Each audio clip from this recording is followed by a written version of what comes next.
লিখিলে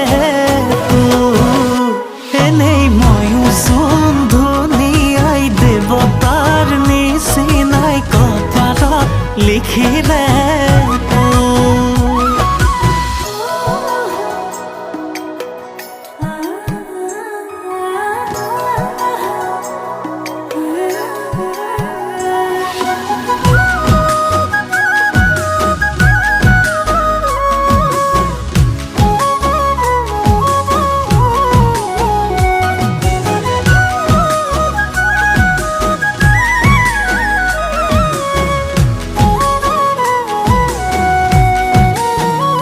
চতৰে শেষতে